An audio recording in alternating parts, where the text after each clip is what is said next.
there? It's Brad J. Lamb. You too can become a condo millionaire. The Todd Shapiro Show. Canada Laughs. SiriusXM 168. How you doing, man? Busy. You know, that's a good thing, I would imagine. Yeah, sometimes you can be too busy, though. Is it stressful? Do you ever get stressed out? I'm all caught up in something here, man. No, I don't get stressed out much. No? I don't, it's not something you'd see. You don't get anxious? No. I don't get nervous and anxious very much. Fuck, I wish I had that quality. Well, I used to. Huh.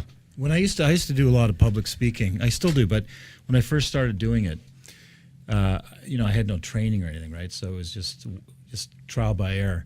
And initially I was nervous. And after you do it enough, it's old hat, especially when you're talking about things you know about. Sure. If you're smart on the topic, then it's pretty easy. Yeah, like if it's very one easy. person or 1,000 people, Yeah. you should do You should be like I know you do the seminars, which are huge, and you give real estate advice, and it's great for you. And through that, you could probably recruit some of the best realtors for Brad J. Lamb Realty, TorontoCondos.com. But what about? Are you okay? Do we give you the bad chair there? Do we give you the funny chair? I think I have the problem child chair. Yeah, it's very low. No, it's fine. Do you? What about motivational speaking? Have you thought like a Tony Robbins? Have you thought to do stuff like that?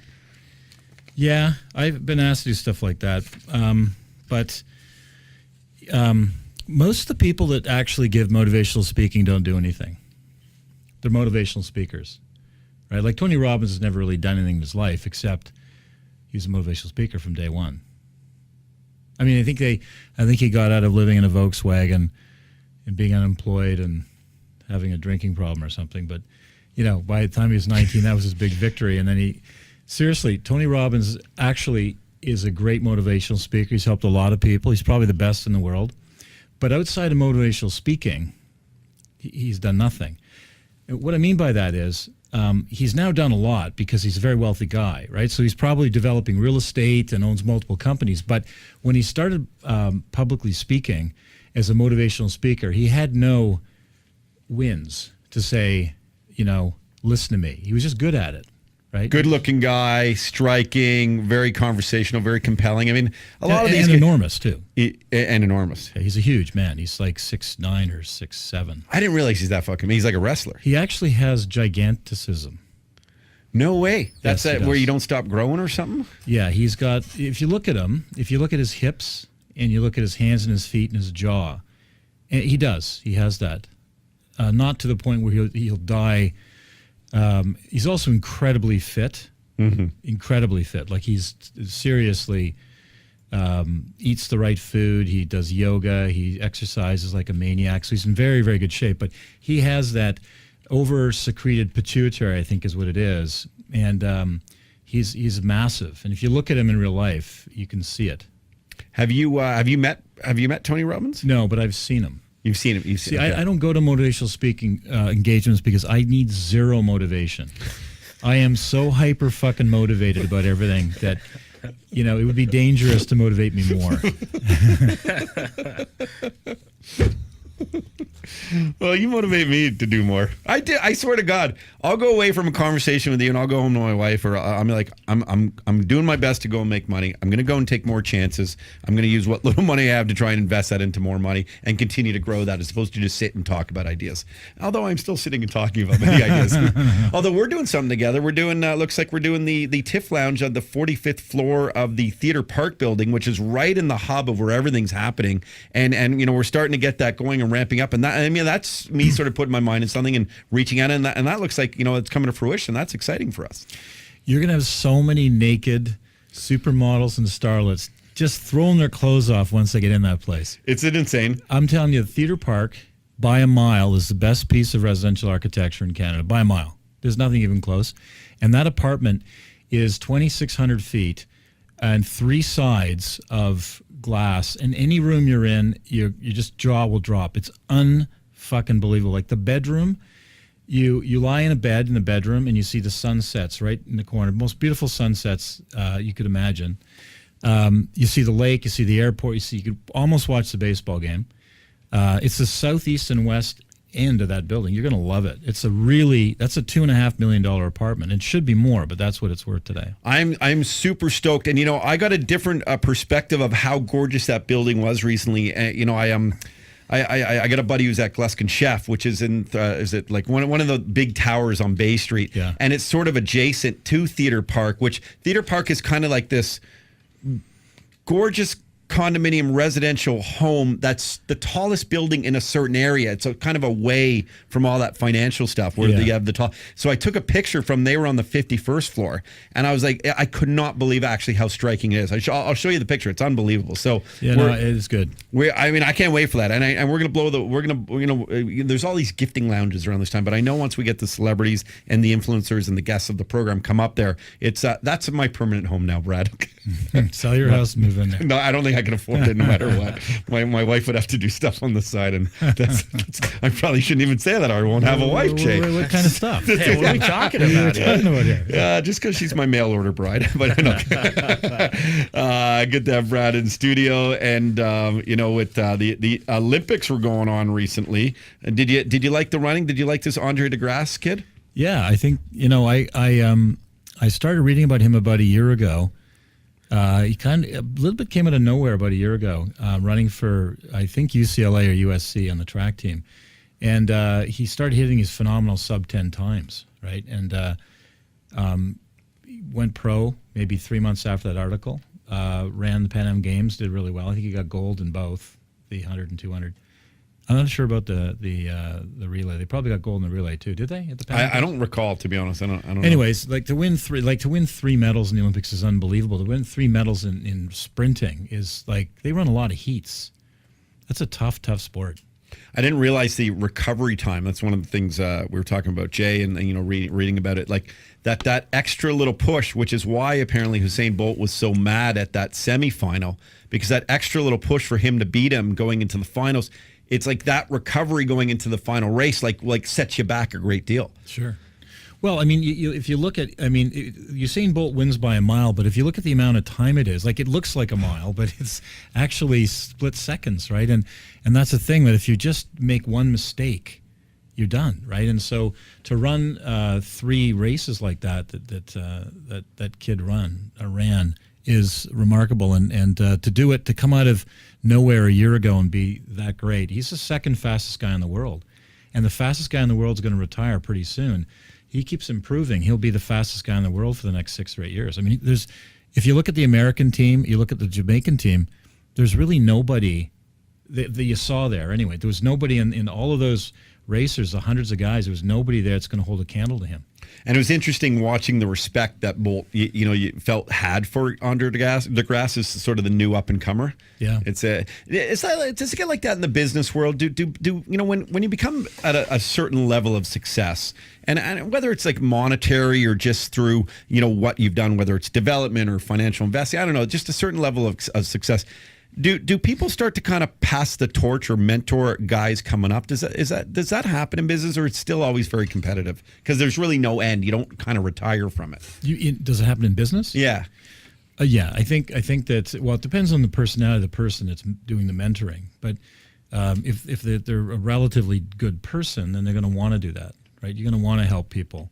If you've achieved a certain level of success, you want to help other people get there for sure. Is that sort of one of the things that you'll practice, Brad J. Lamb, with your kind of, like, you've had a lot of success. Is it easier now to help out others as opposed to when you're kind of in that grind on the way up where maybe you just wanted more for you?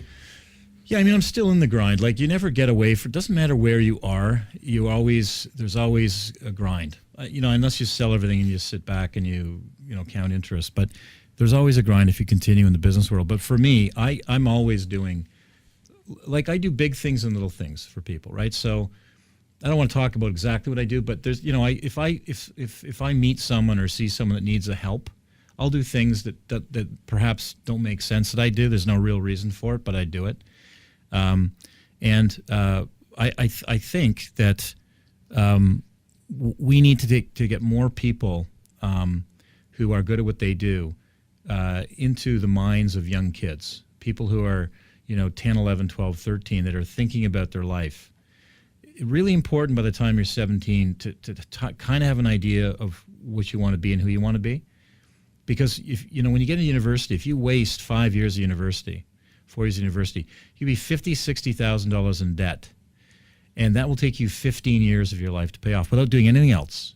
You can maybe live a little bit, but you're going to have to pay off that money, and that takes 15 years. I mean, all kinds of people that have huge debt like that, and if you could get to them at an earlier age, and so they could see, talk to a lawyer, and actually go to their office and go to a courtroom and really see what the life is like, right? Whether you'd like it or not. Maybe talk to an airline pilot, an electrician. Great job. Electricians make $100,000 a year or more. Plumbers make great money. Real estate agents, real estate developers, doctors, all these people, I think young people should be mentored by. And I'm not aware of an organized mentoring program. I know there's big brothers and stuff like that, but that doesn't necessarily mean you know anything if you're a big brother. You're just offering to be a big brother to someone, and that's important too. But I'm talking about helping people understand how life works, how money works, how borrowing works, how credit cards work, how employing people works, how being a boss works, how you do that, and helping people understand that. And then they can kind of figure out who they want to be, and not waste. Because, when I went to university, my tuition was like $1,000 a year. I saved $2,000. My dad gave me $2,000, and I went to Queen's Engineering for 4 years, $4,000 a year, and I had tons of money. I could get drunk every night. Yeah. I didn't, but I could have. Okay. You also had some fun in those bars once in a while. I sure did. But today, it's $20,000. So it's $80,000 to go through university the way I did, and it was like $16,000 then. I could get a summer job and pay for half my way. You can't do that now. Anyway, I kind of rambled. We have questions, but I like this because it's a real conversation. And I forget if I've shared this with you, but it's one of the things we've been talking about with, you get all these radio interns and stuff. And, I think it would be greater. I actually, you want to hear my thought, especially with radio school and some of the arts and stuff. I think it's a crime that schools take your money. Like in this day and age when it comes to the arts, go and experience with people. Don't go to the school for those 2 years, because there's so many people who will spend that 10, 20 grand a year, might be a little bit less in colleges, to go to radio school, where you can go on YouTube and they can teach you anything to do in radio. You can just Google that stuff.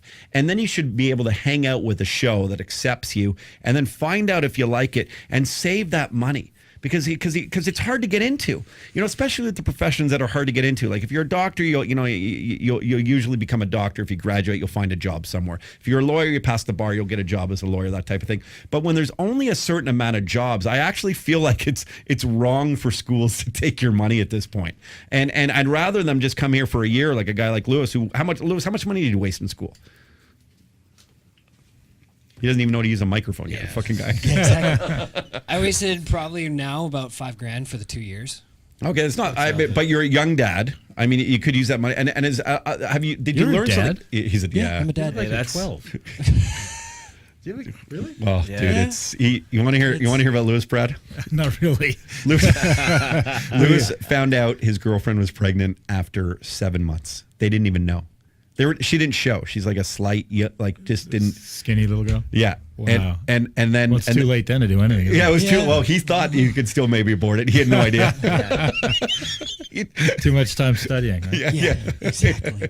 And then anyway, and then they had the kid at 8 months, and even at that 8-month mark, he had no idea that the kid wouldn't be born early. So he's like, "Yeah, I don't have anything for it." We're like, "Lewis, you better get a child seat. You better get these like certain things in order because you have to have a bag packed. It could happen any moment." He didn't. Sure enough, it happened that day that we told him that stuff. Oh my God. but he's doing all right. But I mean, do you feel like you learn just as much as being a part of it than you would at school? Like, to be honest, yeah, I feel like I learn a lot more while everything is happening, like in real time, more than at school. Because when you what they taught me at school is just how to pronounce shit properly. No one cares about that. Exactly. You still don't know how to do that. Yes. Exactly. You really don't. I really don't know. You really have no idea. Kind of failed that part. You kind of see where I'm going though, Brad, with this stuff. Like, I'm just sort of concurring with you that the experience to know if you're really meant to be a part of that, for a passion, to work hard, to grind, to hustle, because that's a lifetime. It's 10, 20, 30 years. That doesn't stop. So if you don't really love it, you'll want to grind at something else. I agree. Don't waste your money finding what that is. Yeah, and not only that, it's an inefficiency of the economy,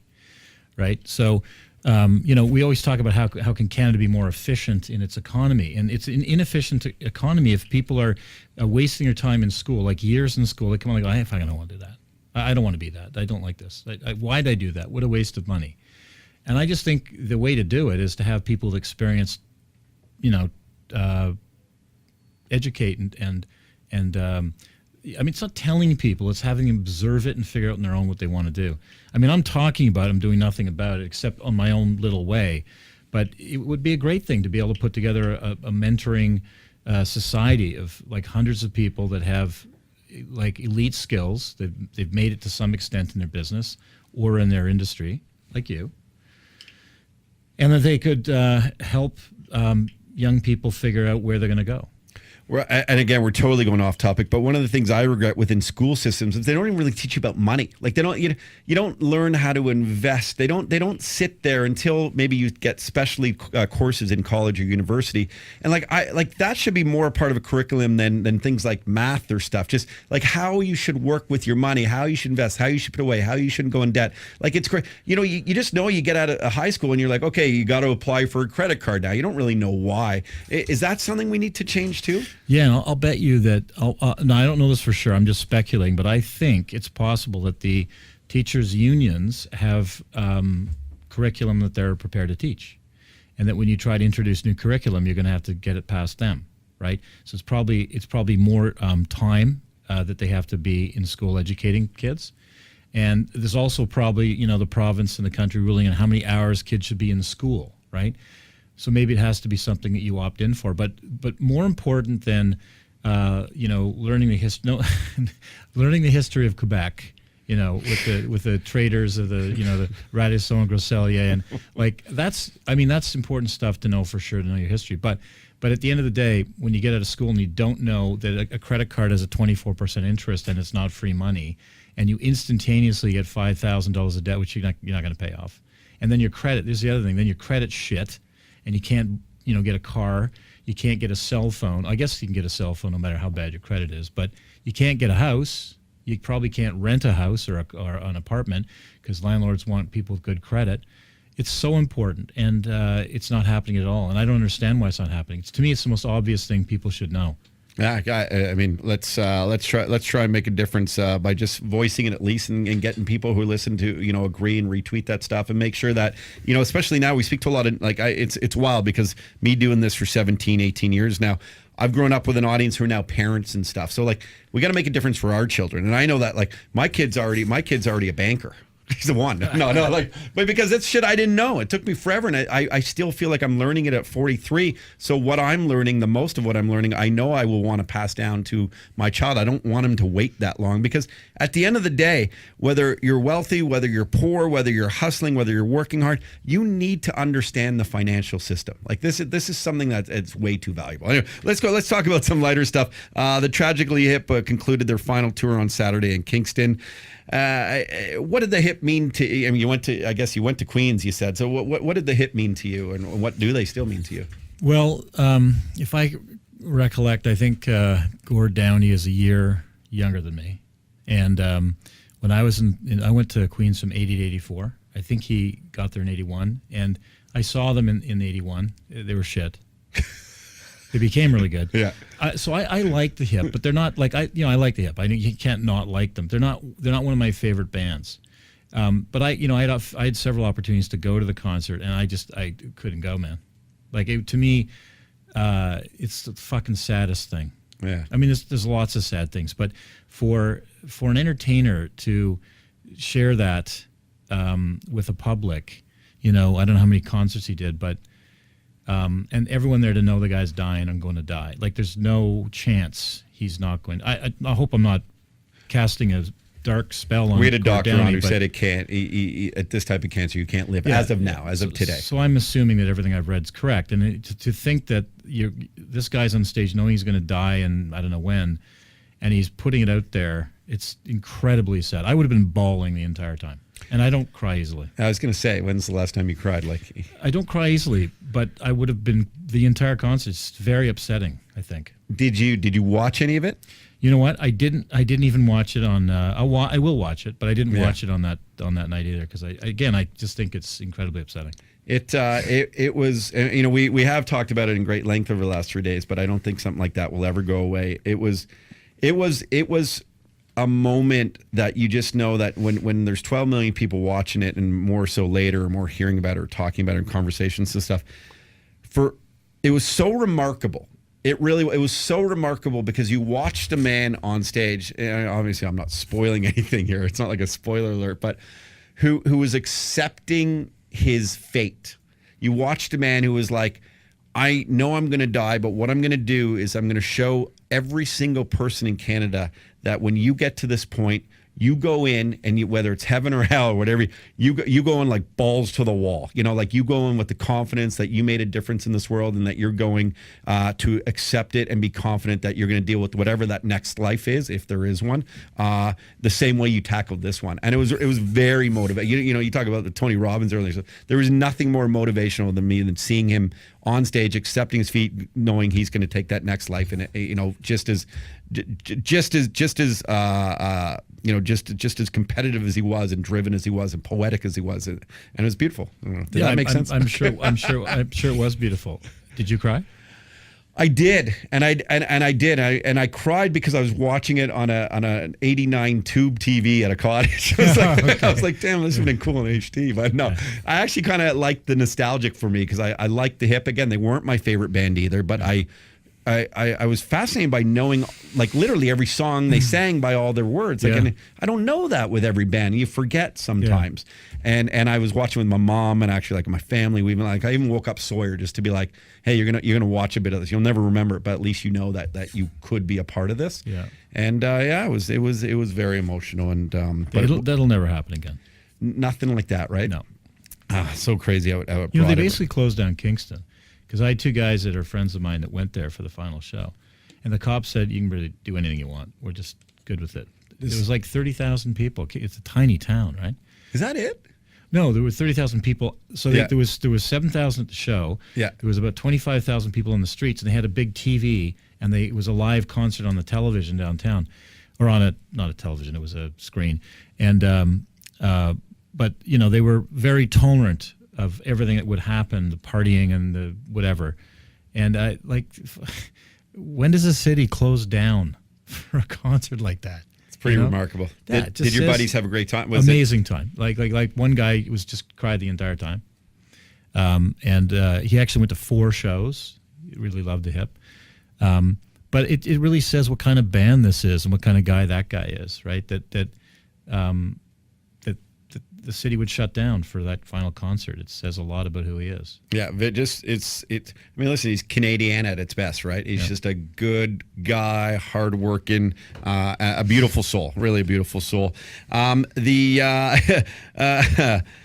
Your cars, I'm always fascinated by your cars. So you just have a great car collection. You're a lucky guy. I don't have a collection. No, well, you have some cars. You have nice cars. Do you have the new Tesla Model S? Is that one that's on your radar?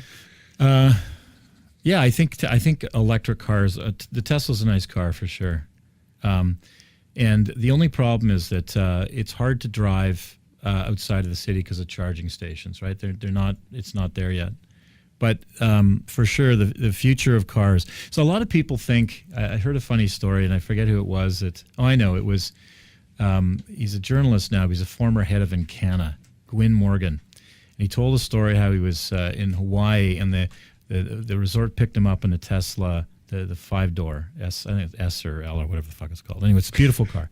And the guy was saying, I'm so proud. I'm driving this green car, and I'm, taking care of the environment, and this is so amazing. And Gwyn Morgan's a smart guy, and he's like, that's nice. Yeah, that's great. So how is this car powered? He goes, well, it's powered by electricity. He goes, yeah. And how is electricity generated in the island of Hawaii? He goes, well, it's, I don't know. He says, well, it's now I'm trying to remember if it's oil fired or coal fired, but it's one of the two. It's an incredibly fucking dirty way to generate electricity.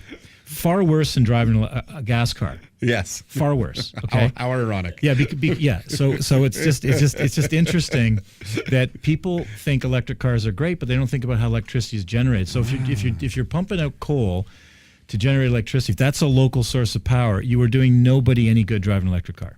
So we got to change the bigger problem first. We have to change how electricity is generated.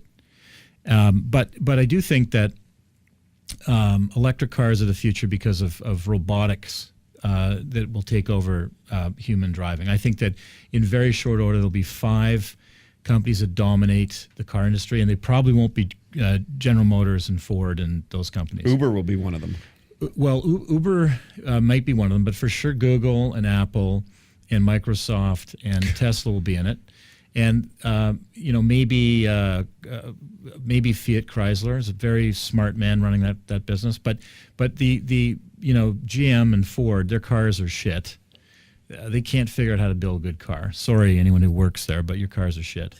And so ultimately, what's going to happen is you're going to sit in the back of a little bubble, and you're going to either type in or probably just say where you want to go, and it's going to take you there safely in the fastest route possible with no taxi driver, so the cost, and electric cars have zero maintenance, right? They're very easy to maintain. So the cost of delivering you in a rent-a-car like a taxi will be a fraction of what it is today, and that's the way everyone's going to drive. No one will drive anymore. When you come on the show, what I love is, because I'm so theater of the mind, I start to picture these things like this world that you envision and sort of with at least your building development make happen, which is really cool. And it is wild to think that that's what it will be. The way right now we have someone on Uber come and pick us up, that'll just be a car. That you'll just slide into a car and it's going to get you there, and you can go about your day doing your business. We're becoming so part of just a system. Is that a scary thought to you, where we're almost robotic ourselves at that point? Yeah, it is, because there's a lot of freedom in being on the road, right? It's going to be taken away from humans.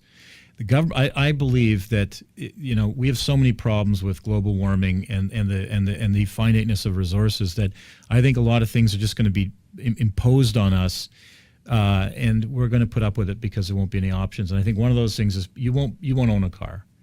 You'll be able to order better cars. So if you want to drive in a more luxurious Rolls-Royce taxi, it's going to be electric and it might be really comfy, but you will not be driving cars. I don't think we'll be driving cars 15 years from now. I mean, maybe in back roads you'll have you see it in sci-fi movies where some guy has an old Corvette under, in a barn, and he's got some old petrol somewhere and he loads it up and races with his new girlfriend or something. But I think that we're all being, it's a Brave New World, man. It's like 1984, all those books that were written, 30, 40, 50 years ago by smart guys that sat back and they probably smoked a ton of weed or did a lot of LSD or something, and they just dreamt of the future.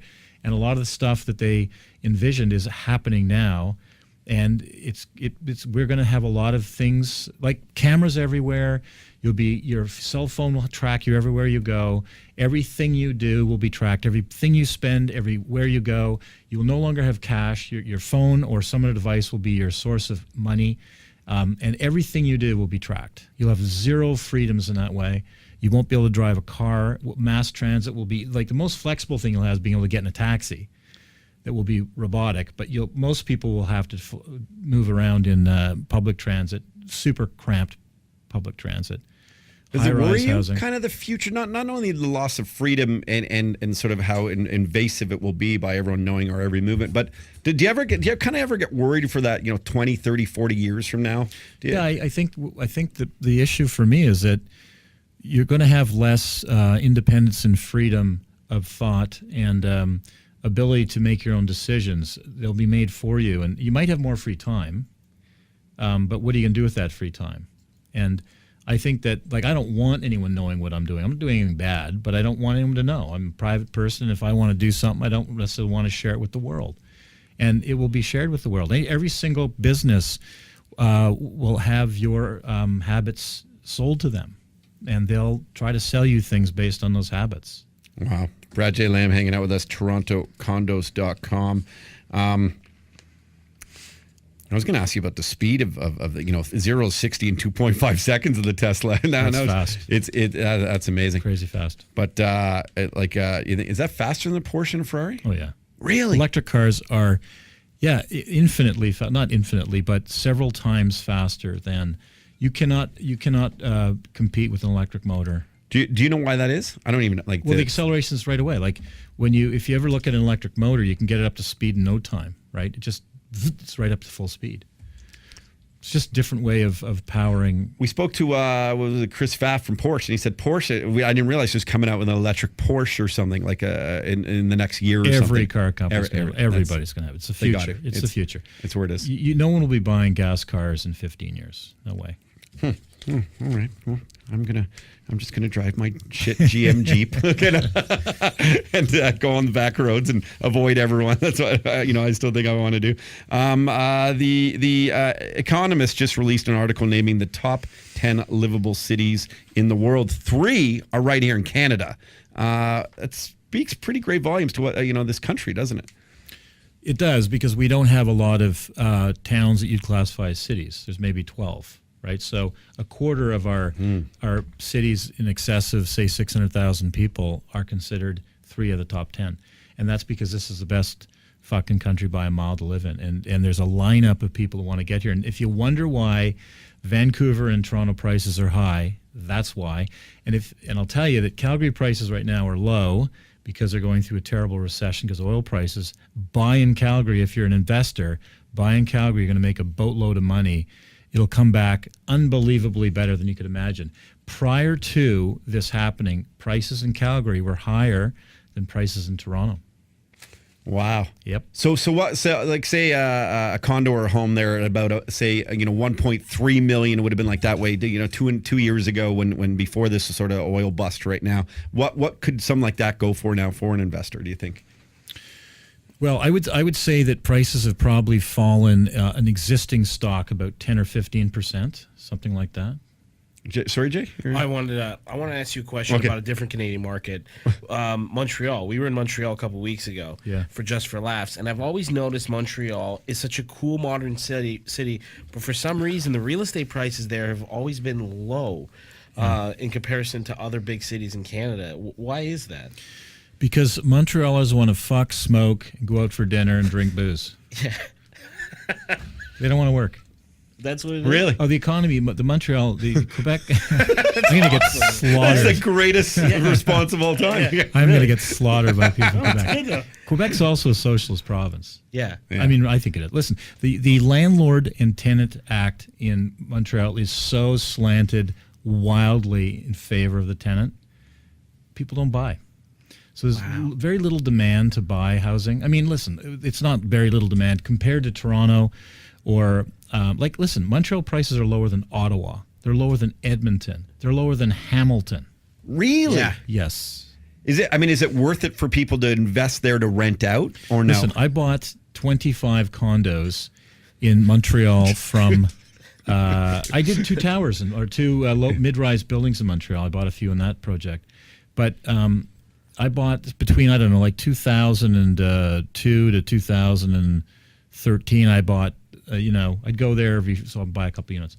And I had a ton of units. The rent never goes up. Well, you raise the rent in Montreal from $1,000 to $1,001. The tenant's like, I'm getting out of here.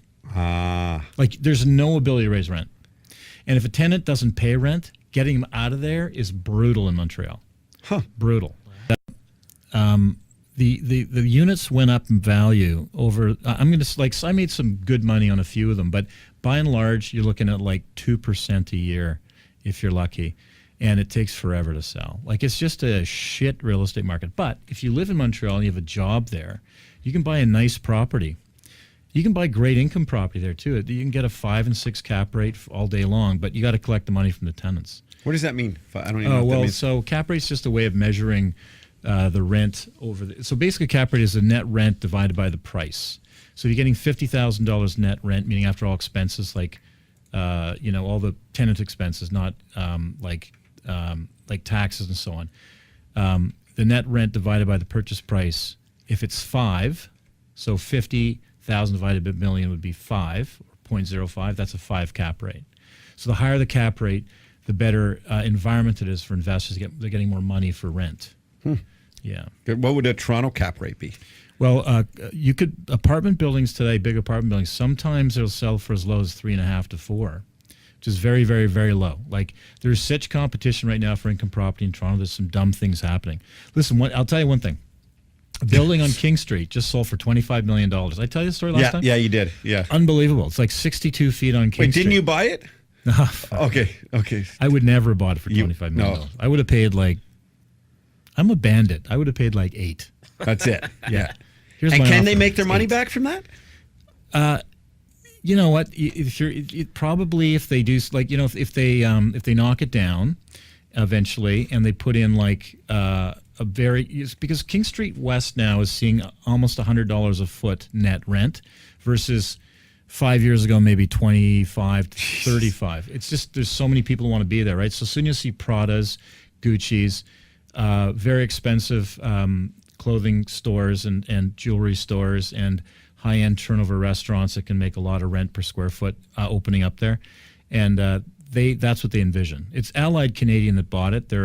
They own most of King Street West in that Spadina Bathurst area. They control the rents, so yeah, probably they can make it work. But I wouldn't. It's not my game. I don't do that, so I couldn't have made a condominium work there.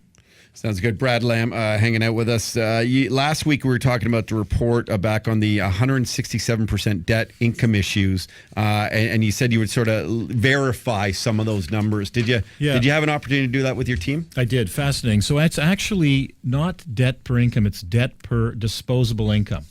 Disposable income is the money you have left over after your expenses. So disposable income in Canada is $33,000 on average. In France, it's 33. In Germany, it's 34. In Italy, it's 26. In Japan, it's 33. In the UK, it's 35. In the USA, it's 39.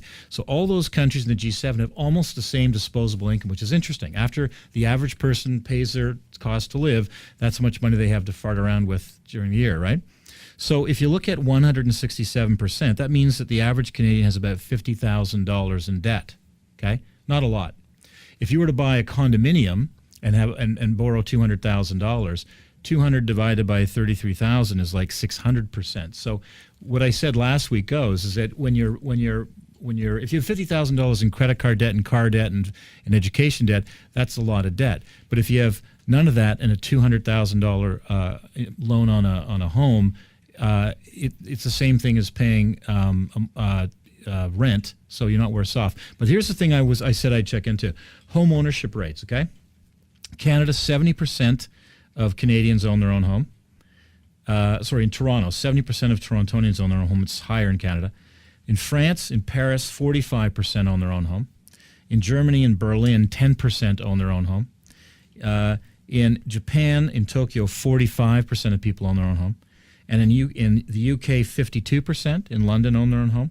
And in the USA, in LA and New York City, only 49% of people own their own home. So Torontonians have, so the biggest debt problem would I would say probably people think Toronto or Vancouver. But let's look at Toronto. So if 70% of people own their own home, then it tells us that most of that debt is mortgage debt. And in a place like Berlin, where only 10% of people own their home, that's real fucking debt. Most of it is real debt, right? Yeah. So do Canadians really have a problem when 35% more Canadians own their home than in Paris, Berlin, Tokyo, London, LA, or New York City? I say no, right? So I'm going to do more research here and have some more numbers next time on the show. But the bottom line is our economists have it wrong. Canadians do not have a problem with debt. They absolutely do not. I would say that if you want to know who has a problem with debt, it would be people in Berlin who own 10%. 10% of those people own their homes. Or that country Montreal. Yeah, that's right. Brad J. Lamb, thank you again for hanging out with us so much. It's always so fascinating hanging out and talking with you, and it's so educational. I bill you now as the dragon of our program, and I'm grateful for that. Like, what does that really mean? No, there's dragons. Like, you think of the big names, right? Like, honestly, like if there's a Kevin O'Leary or a Michael Weckerly, as nuts as that guy is, and we love him. Michael Weckerly's a dragon. Yeah, he's a dragon. How did that happen? How did that happen? He's got great flashy suits. He does. Cravats and suits and lots of running shoes. Yes, he does. But and you give us your time, and to me, that's I'm grateful for it. Go to torontocondos.com and look for seminars coming. Do you have one coming up soon by any chance? No. Okay. So if you have time for them, we'll make sure we let people know. The Todd Shapiro Show, Canada Laughs, SiriusXM 168.